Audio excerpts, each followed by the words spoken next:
While most people are busy playing by the rules of fairness and niceness, the individuals at the very top are playing a game you weren't even invited to. Think back to the mid-80s. A man named Bernard Arnault, now the head of the LVMH empire and one of the richest men on earth, was just a real estate developer looking for a way into the luxury market. He wanted a company called Boussac because it owned Christian Dior. To get the government's blessing, and he promised to save jobs and revitalize the textile firm. But the moment he had control, he did the unthinkable. He sold off the assets and cut 9,000 jobs, earning him the nickname the Wolf in Cashmere. Arnault didn't do this because he was a villain in a cartoon. He did it because he understood a cold, Machiavellian reality. The world doesn't reward your good intentions. It only rewards the result. He knew that for Dior to live, the dead weight had to be cut without sentiment. This is the world as it actually is, not how you were told it should be in school.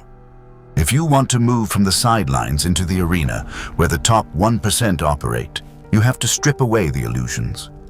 Machiavelli famously wrote that the gap between how people actually live and how they ought to live is so wide that the man who neglects what is actually done for what should be done learns the way to his own self-destruction.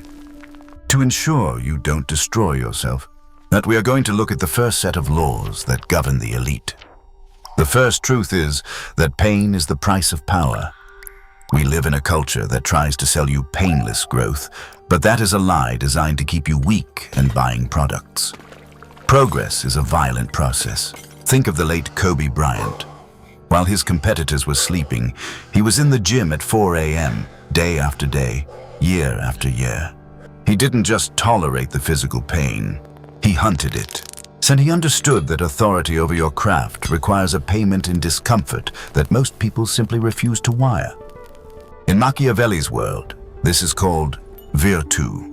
Not the virtue of being a good person, but the prowess and strength to impose your will on a chaotic world.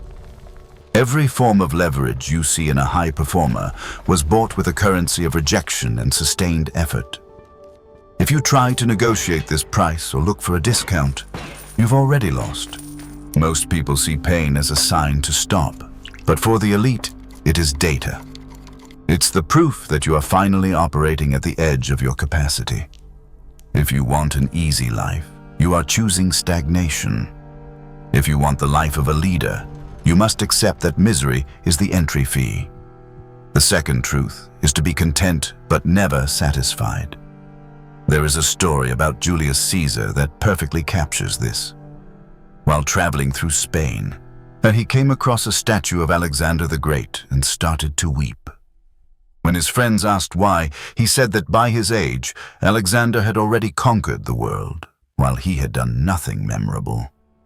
Caesar wasn't unhappy. He was strategically restless. This is the hallmark of the top 1%. They understand that the moment you become satisfied, you start to decay. Satisfaction is a satisfactory way to fail. In the world of high-stakes business, the moment a CEO thinks they've arrived, a hungrier competitor is already planning their downfall. Contentment is being at peace with where you are, but satisfaction is the decision to stop applying pressure. Momentum is the most fragile asset you own. If you lose it, it takes 10 times the energy to get it back. The elite never unpack their bags. They are always looking for the next mountain because they know that life is either a climb or a slide. And the third truth is that you must ignore critics or be governed by them. Machiavelli noted that the vulgar are always taken by appearances and by the outcome of an event.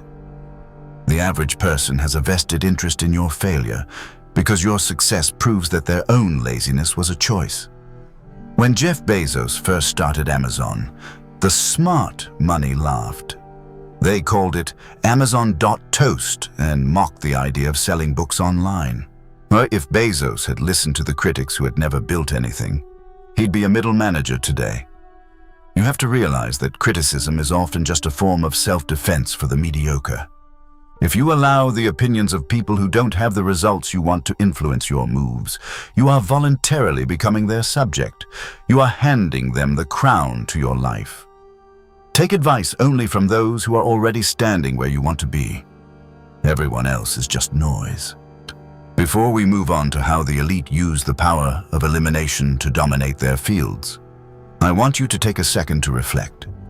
If you're ready to stop making excuses and start building your own empire, hit that subscribe button and join a growing community of men who are done with mediocrity. We are building a tribe of high performers who value truth over comfort. Now, looking at these first 3 truths, which one hits the hardest? Drop a comment below with a short reflection on which of these laws you've been breaking. Power is not a product of what you add to your life. It is the result of what you have the courage to destroy. Machiavelli observed that he who seeks to do everything ends up doing nothing. This brings us to the 4th truth. Power comes from elimination, not addition. In the modern world, we are taught that options are a form of wealth. The top 1% know that options are actually a form of paralysis. Take the story of Steve Jobs when he returned to Apple in 1997. The company was failing, spreading itself thin across dozens of different products. Jobs didn't look for new markets. He took a marker to a whiteboard, drew a grid with 4 quadrants, and told his team they were killing everything else. He eliminated the noise so they could focus on the few things that mattered. Most people call their lack of focus flexibility, but in reality, it's just indecision. Mastery requires a closed system. Just as a laser only gains its cutting power by concentrating light into a single, narrow beam, your life only gains impact when you stop bleeding energy into a dozen different directions. If you want to dominate, you must be willing to starve every distraction until only the objective remains. The 5th truth is that fear must answer to regret. Most men live their lives in a state of constant, low-level anxiety about being rejected or looking foolish. They treat the fear of a no as if it were a life-threatening predator. Machiavelli understood that it is much safer to be feared than loved. But in your internal world, it is much safer to fear regret than failure. Consider the mindset of Elon Musk during the early days of SpaceX. After 3 failed launches, he was on the brink of bankruptcy. The fear of public humiliation and total financial ruin was massive. But he pushed forward with a 4th launch because the thought of never seeing humanity reach Mars, the regret of giving up, was far more terrifying than the embarrassment of failing. You will obey one of 2 masters: the fear of what people think of you today, or the fear of who you didn't become tomorrow. The elite choose the latter. They understand that a wound to the ego heals, but the corrosion of what if is permanent. The 6th truth is that persistence manufactures its own timing. We've all heard the phrase, timing is everything, but that's an excuse for the lazy. In the Machiavellian worldview, fortune is a woman, and if you wish to keep her under, it is necessary to beat and ill her. This sounds harsh, but the lesson is clear. You don't wait for the perfect moment. You force it through sheer persistence. Look at the rise of the K-pop giant, BTS. They didn't come from a big agency with a massive budget. For years, and they practiced in cramped basements and performed for tiny crowds while the industry ignored them. They didn't wait for the right time to be global stars. They stayed in the arena long enough for the cycle of culture to eventually turn in their favor. Persistence is the process of compressing randomness into inevitability. If you stay in the game long enough, you eventually become the only one left standing when the door finally opens. The 7th truth is that envy is wasted energy.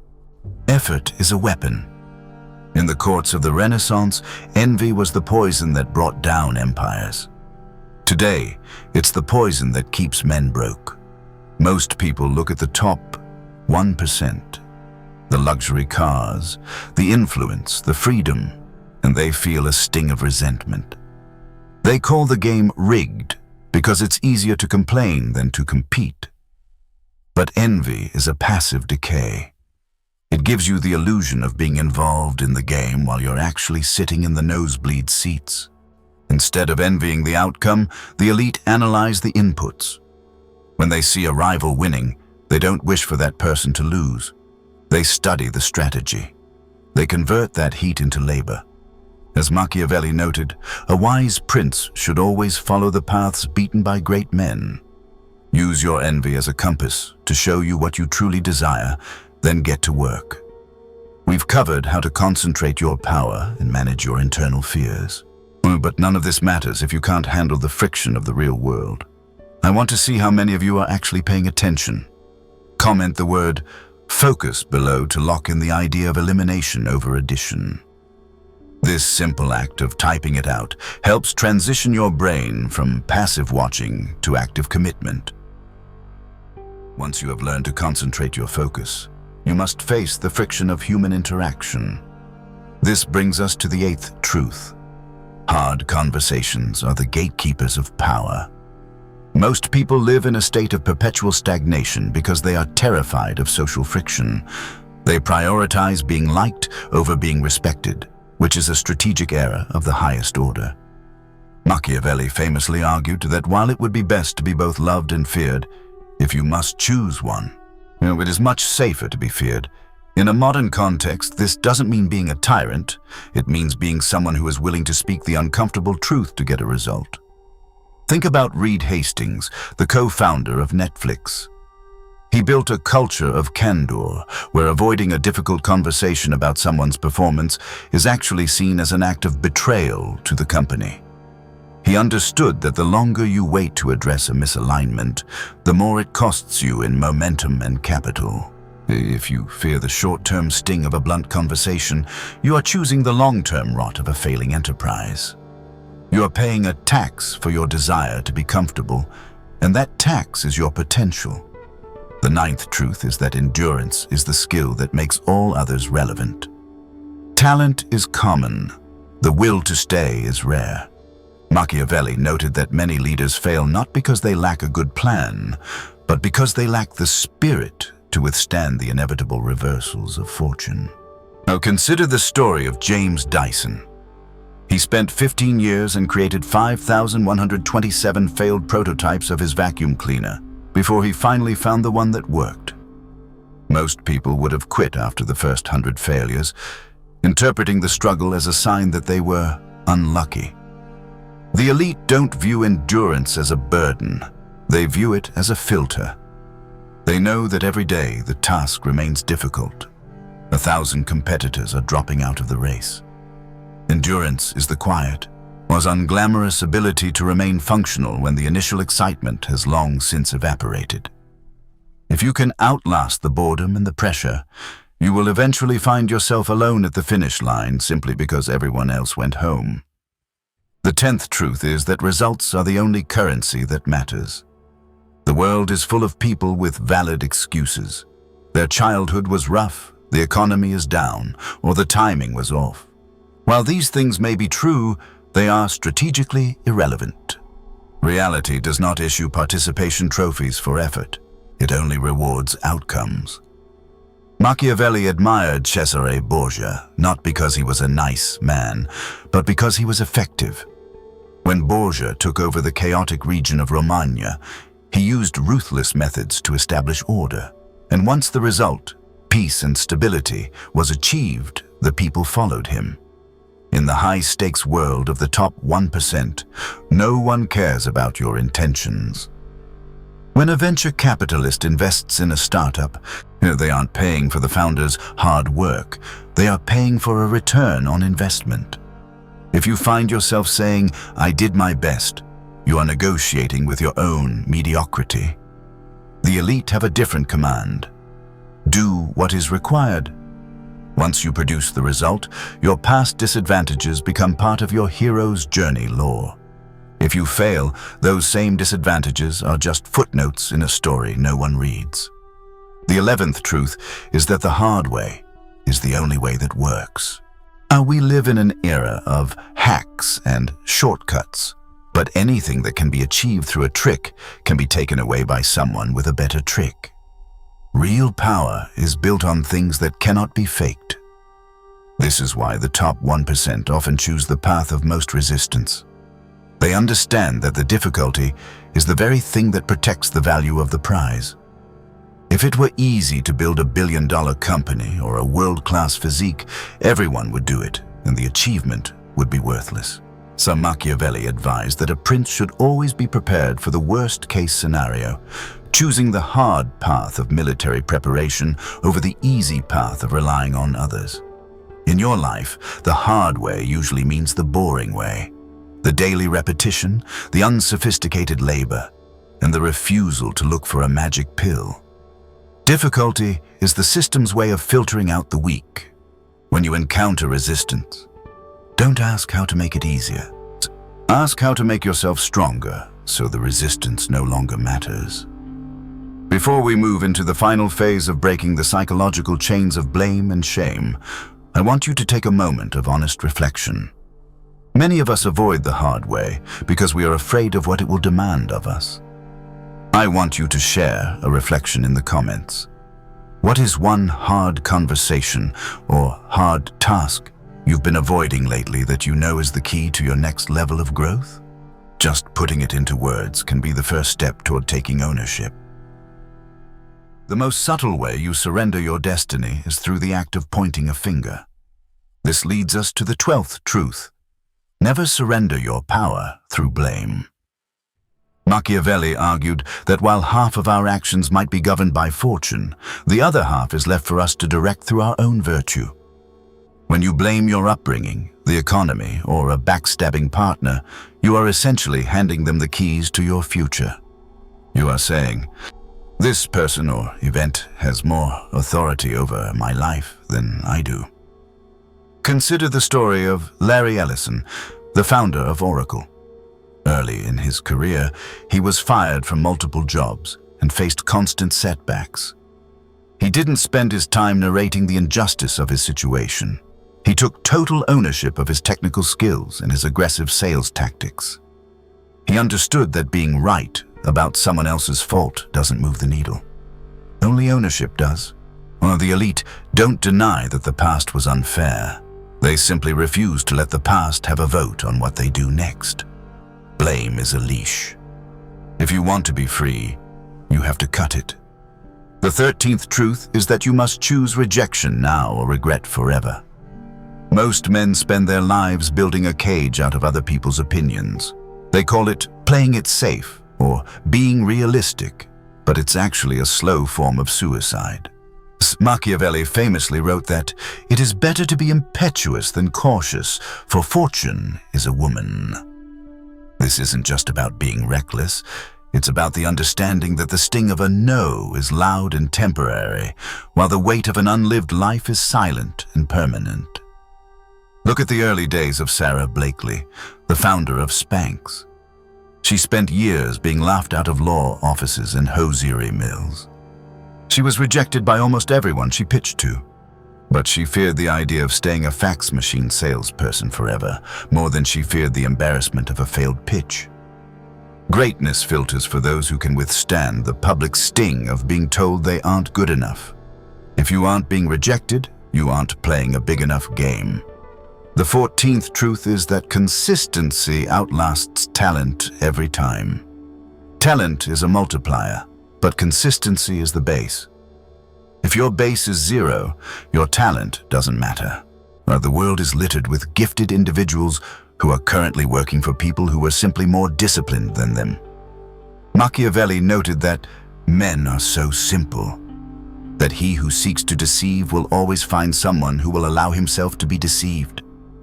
In this context, the person you are most likely to deceive is yourself, by believing that a single burst of inspiration will save you. True power is biological. Look at a high performer like Cristiano Ronaldo. His legendary status isn't just because of his natural ability. It's because his routine is pathological. He has repeated the same habits so many times that his nervous system no longer feels the stress of the big moment. It's just another day at the office. You don't think your way into courage. You work your way into it through thousands of invisible repetitions. The 15th truth is that shame is a tool used to keep you small. To gain real leverage, you must eliminate it. But guilt is what you feel when you violate your own standards. Shame is what you feel when you violate the standards of the vulgar crowd. The top 1% understand that the crowd uses shame to police the behavior of those who are trying to rise above them. They will call you greedy for wanting wealth or arrogant for wanting power. Machiavelli pointed out that the successful prince must learn how not to be good according to the common definition. No, because the common definition is designed to keep you subservient. If you are afraid to ask for what you want, to pitch your services, or to demand what you are worth because you fear being judged, you are living in a prison built by people who don't even like you. Remove dignity from the equation and focus on momentum. Action creates clarity. Hesitation only creates more fog. Play the cards you were dealt and stop waiting for permission that is never coming. Before we wrap up this final movement, I want to lock in this mindset of ownership. Comment the words, "Take control" below. It's a simple affirmation, but it's a signal to yourself and this community that you are done being a spectator in your own life. These 15 truths are not a pep talk. They are a map of the terrain as it actually exists. You can choose to ignore these laws and call your struggle fate, or you can align yourself with them and compound your advantage.